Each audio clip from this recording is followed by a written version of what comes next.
Hallo liebe Freunde, ihr kennt doch sicher alle genug schöne, alte, schaurige Geschichten oder Filme, wo Leute gefrustet ins Moor gehen. Aber heute hoffe ich, dass euer Ärgernis nicht zu groß ist, sondern ganz im Gegenteil, ihr mit ganz viel Spaß und Freude und Neugier hierher kommt, euch dieses Hochmoor anschauen. Und so wünsche ich euch jetzt viel Spaß beim Anschauen dieses Films und dann beim Selbstausprobieren.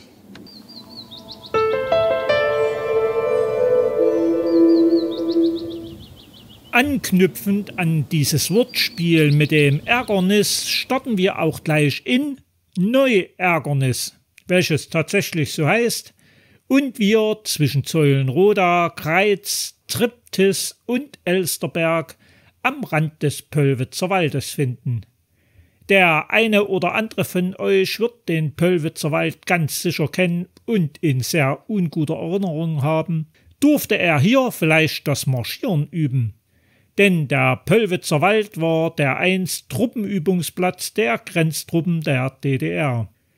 Diese Vergangenheit ist Vor- und Nachteil zugleich. Der Nachteil, wie wir das oft von ehemaligen Truppenübungsplätzen kennen, es sind zwar nicht nur, aber dennoch relativ viele breite Fahrwege vorhanden. Der Vorteil, Armee brauchte im Wald Platz zum Spielen, ergo gab es viele Freiflächen. Diese finden wir heute noch wieder und haben inzwischen den Charakter von Heideflächen angenommen.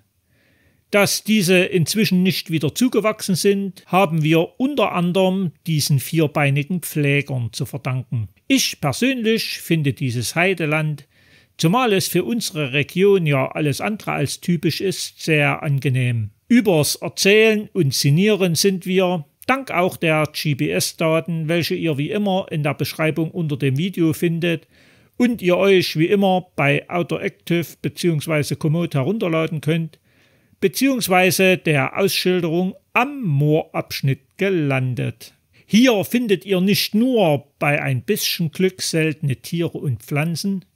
Für alle, die kein solches haben, wurde auch ein klein wenig nachgeholfen fürs Erfolgserlebnis.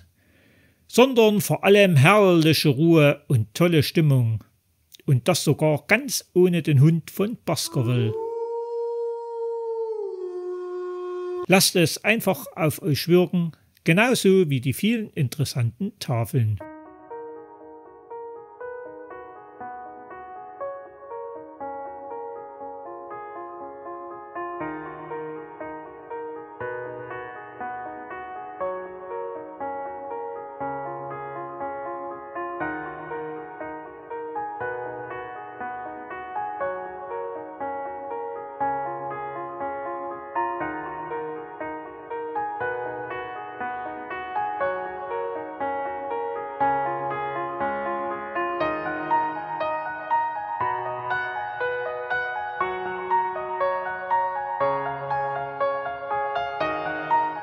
Für meinen Geschmack war der schöne Moorpfad viel zu schnell durchquert. Aber was soll's. Biegen wir im Anschluss nach rechts auf den befestigten Fahrweg ein, welcher uns zurück an unseren Ausgangspunkt Neuärgernis führt. Auf dem Rückweg sehen wir, Radwege wurden hier auch angelegt und dafür sind die alten Fahrstraßen geradezu ideal.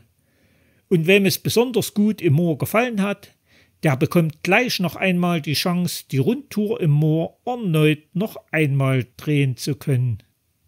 Alle anderen gehen zurück auf der insgesamt 5,5 Kilometer langen Tour und wie ihr seht, langweilig wird es nicht.